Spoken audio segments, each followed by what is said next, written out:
ഇന്ന് എല്ലാ കണ്ണുകളും കാതുകളും കർണാടകയിലെ ധർമ്മസ്ഥലയിലാണ്. രാജ്യം ഒരിക്കൽ പോലും കേൾവിയില്ലാത്ത പീഡിപ്പിച്ചു കൊന്നതിന്റെ അസാധാരണമായ സംഭവം. ആ നടുക്കത്തിൽ ഈ രാജ്യം നിൽക്കുന്നതിനിടയിലാണ് മഹാരാഷ്ട്രയിൽ നിന്നും വീണ്ടും സ്ത്രീകളെ വേട്ടയാടി ഇല്ലാതെയാക്കുന്ന മറ്റൊരു സംഭവം കൂടി വരുന്നത്. എന്നാൽ പാർലമെന്റിൽ ഈ വിഷയം ചർച്ചയായതോടെ ഇപ്പോൾ എല്ലാ കണ്ണുകളും മഹാരാഷ്ട്രയിലെ സ്ത്രീകളിലേക്കാണ്. പറഞ്ഞു വരുന്നത്, ജോലി നഷ്ടമാകാതിരിക്കാൻ സ്ത്രീകൾക്ക് നിർബന്ധിതമായി ഗർഭാശയം നീക്കം ചെയ്യേണ്ടി വരുന്നതായിട്ടുള്ള റിപ്പോർട്ടുകൾ ശരിവെക്കുകയാണ് കേന്ദ്ര സർക്കാർ.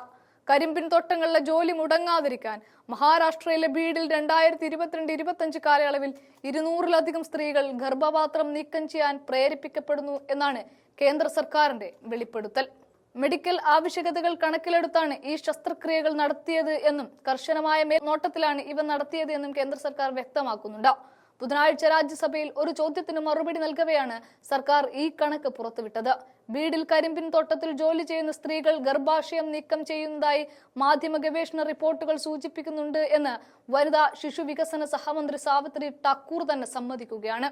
ജോലിക്കിടെ ആർത്തവവുമായി ബന്ധപ്പെട്ട വെല്ലുവിളികൾ നേരിടാനാണ് സ്ത്രീകൾ ഇത്തരം ശസ്ത്രക്രിയകൾക്ക് വിധേയരാകുന്നത് എന്നാണ് ചൂണ്ടിക്കാണിക്കപ്പെടുന്നത്.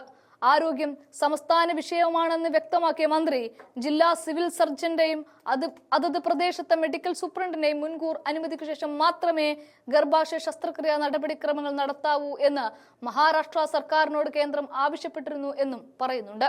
സംസ്ഥാന സർക്കാർ ഇക്കാര്യത്തിൽ ഉറപ്പ് നൽകിയിട്ടുണ്ട് എന്നാണ് ഠാക്കൂർ പറഞ്ഞു വെക്കുന്നത്.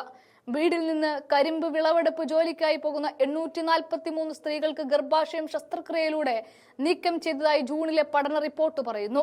477 സ്ത്രീകളും 30-35 ഇടയിൽ പ്രായമുള്ളവരാണ് എന്നും അതേ റിപ്പോർട്ടിൽ പറയുമ്പോഴാണ് സംഭവം അല്പം കൂടെ ഗൗരവമുള്ളതായി മാറുന്നത്. ഈ ശസ്ത്രക്രിയകളിൽ വലിയൊരു ശതമാനം സ്വകാര്യ ക്ലിനിക്കുകളിലാണ് നടത്തുന്നത്. ഇത് സ്ത്രീകളുടെ പൂർണ്ണമായ അറിവോടെയും സമ്മതത്തോടെയും ആണോ എന്ന് യാതൊരു വ്യക്തതയുമില്ല. ഈ ശസ്ത്രക്രിയ ഉണ്ടാക്കുന്ന ആരോഗ്യപരമായ പ്രത്യാഘാതങ്ങൾ സംഭവിച്ചും ആശങ്കകൾ ഉയർന്നുകൊണ്ടേ ഇരിക്കുകയാണ്.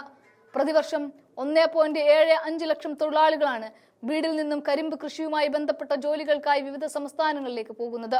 കഠിനമായ കാലാവസ്ഥയിൽ മണിക്കൂറുകൾ നീളുന്ന ശാരീരികാധ്വാനം ആവശ്യമുള്ള ഈ ജോലി സ്ത്രീകൾക്ക് വലിയ ആരോഗ്യ പ്രശ്നങ്ങൾ സൃഷ്ടിക്കുന്നതായും പഠനങ്ങൾ വ്യക്തമാക്കുന്നത്. ഇതിന് പുറമെയാണ് ഗർഭാശയം നീക്കം ചെയ്യുന്നത് മൂലമുള്ള ഗുരുതര ആരോഗ്യ പ്രശ്നങ്ങൾ കൂടി സ്ത്രീ തൊഴിലാളികൾക്ക് നേരിടേണ്ടി വരുന്നത്. ഇനിയും എത്രയെത്ര കഥകൾ നമ്മൾ ചികഞ്ഞടിക്കേണ്ടി വരും. ഇത്തരത്തിൽ സ്ത്രീ പീഡനത്തിന്റെ പേരിൽ ഈ രാജ്യം കണ്ണു തുറക്കേണ്ടിയിരിക്കുന്നു.